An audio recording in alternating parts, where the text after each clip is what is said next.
Hello dear students, today I'm going to talk on stages of learning. So let's see, what this learning actually means first of all. See, learning is a vital to human life. Our ability will tell you whether we are able to move further or not. It depends upon our experience, the past experience. Okay, so past experience will tell us whether we have a capacity, whether we have an ability to move further, to modify our behavior, to take that particular task in the future or not. So learning means you need to get some change. That means you're taking some information in you and trying to modulate in a different way, trying to understand in a different way. So learning is not limited for acquiring a skills or learning only for academics. Rather, it also includes your emotion development, motivation, social behavior, and all other indicators of personality. That is your learning. So that's why learning is very important. Just remember, learning is nothing but some sort of information, whether you see from your eyes or read from the notebook or read from the textbook or you listen from someone. That all information goes to our brain and it get settled there, and we try to modulate and we try to discuss, we try to understand in a different way. So that's why the learning is important. So let us see the definitions of you know learning, then we can understand, then we will have a clear idea as well. See, learning is the modification of the behavior. For example, if the child has undesirable behavior, so you are going to change that behavior. That is a learning. Okay, you, if you have some sort of uh, um, undesirable behavior, or you can say odd behavior, you will try to change that. And how you're going to change? Through experience, through activities, but not through your maturation, emotion, motivation, fatigue, or drug. If you give an injection, it is not going to change until your experience, until you involve in the activity, until you understand. That's why learning is very, very important for all the levels of the children. And also, learning is a process of acquiring a new knowledge and a new responses. Every day when you go out, you walk, you see, every day you see some sort of things. So if something comes new, it triggers to your brain and you acquire very immediately. So new knowledge and new responses is very, very important in learning, given by Woodworth in 1945. And learning is also a process of progressive behavior adaptation, given by B.F. Skinner. It's very clear cut understanding about learning. Changing the behavior, modification of behavior, adaptation of behavior. So it is quite simple to understand. So what I want to say here is, learning you need to gather, learning you need to explore, learning you need to experiment. Then you can achieve in getting a better understanding, teaching the students in a better way. So let us see the stages of learning. See, we have three stages. Okay, in stages of learning, that is your acquisition, maintenance, and generalization. These three stages is very, very important if you want to teach any concept, if you want to teach any activity or any other task to the students. Okay, so let us understand one by one. It's very simple, we will understand very quickly. As the name indicate, acquisition. Now, what is acquisition here? Acquisition. So during this stage, what happened? a new task is introduced to the child for the first time. Acquisition means acquiring a new activity, acquiring a new task, activity, object for the first time to the children. So in this stage we are going to introduce any task for first time. Initially you will find the child making an error, and over a time it will get all right. Don't worry, because if you think that child is, I am showing the object but is not able to catch, no problem at all, because initially error will happen with anybody, with anywhere. So make sure that have a patience. Over a time, if you try to focus, continue your experiment 100%, the performance level will increase, the performance level will go to the higher level of the accuracy. So that is important in the acquisition stage. Okay, you need to have a patience, because at once student may not acquire and understand. So during this day, the high level of students, student and teacher interaction is necessary. So that's what I'm talking about. You need to continue teaching. Similarly, don't get demotivated if child is not taking the concept properly. Okay, because when you introduce a new task or new activity, 100% child will make an error. You just try to make the child how, you will make the child understand, acquire the skill. It might be with the help flashcards, it might be help of concrete material.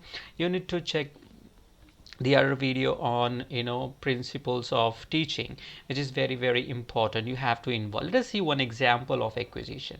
See, for example, if a child is being taught a toileting skills, toileting skills. So during the acquisition, what you have to do, the toilet used should be the same. If you are teaching a toilet in the Western style, make sure that you teach the same Western style model. If don't go for the Indian style. Okay, so whatever the instructions, whatever the cue you're using, same way you're going to use every day. Initially you need to associate the activity, such as, for example, your target is to teach toileting skills, but you need to associate with the daily life as it is shown in the picture. See, when you need to go washroom, when you need to go bathroom, when you wake up you need to go.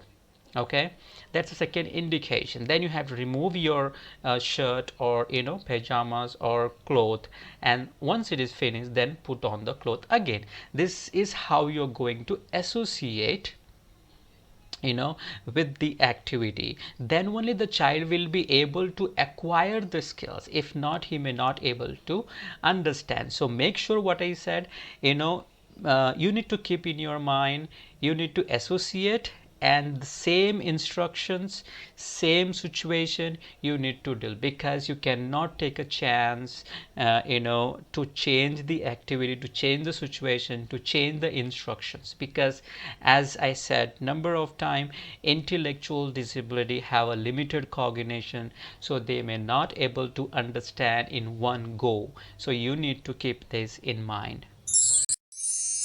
Then the second stage is your maintenance, which is very very important. Okay, see, when the child is learned, when the child has learned acquired, when the child has learned acquiring the toileting skills, see, that task has to be consistently maintain. For example, let us say out of 10 situations, 8 times he is doing correctly.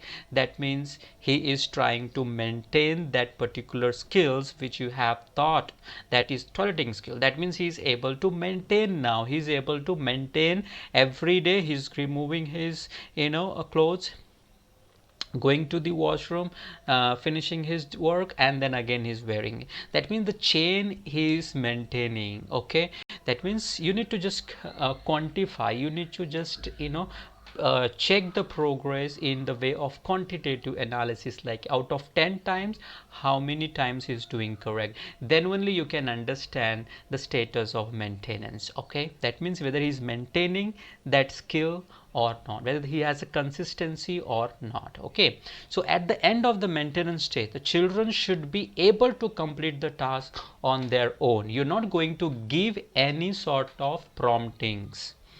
The child must be able to do with accuracy, without help, without cueing, without receiving any teacher assistance, which is very, very important. Okay, then only the child will be moving to the next level, which is called your generalization. So let us see the example of maintenance. For example, the child who is being trained in the toilet indicates and use a particular toilet correctly, or waking up from the sleep and directly he's going to the I mean to say washroom, like this. For example, is following the you know the rules which you have given.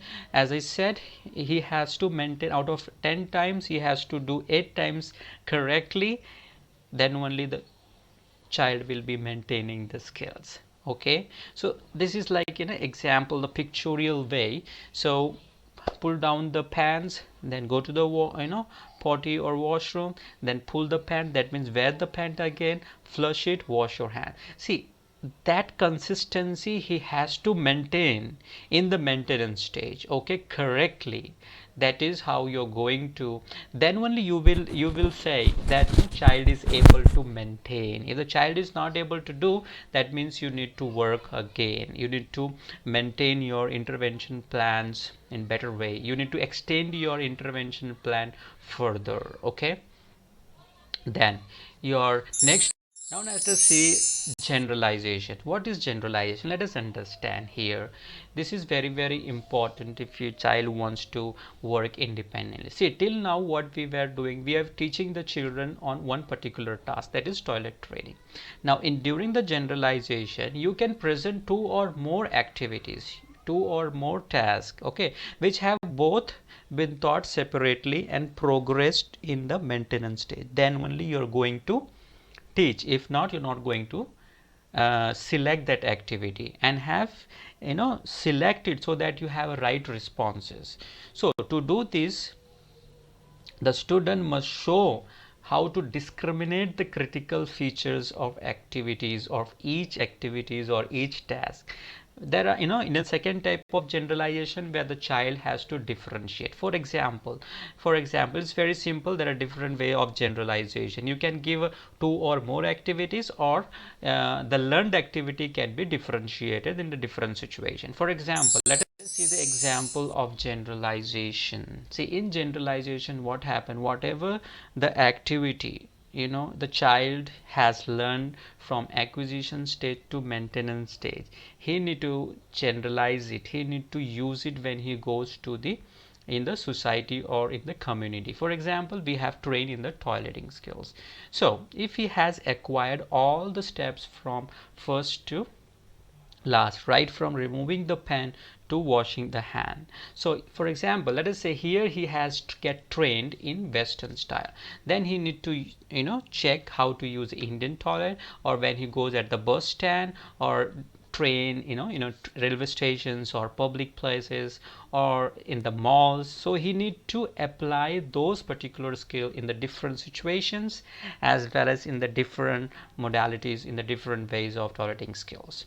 So this is about your stages of learning, which is very, very important. Hope you have understood this. If you have any doubt, you just let me know. So till then, bye bye.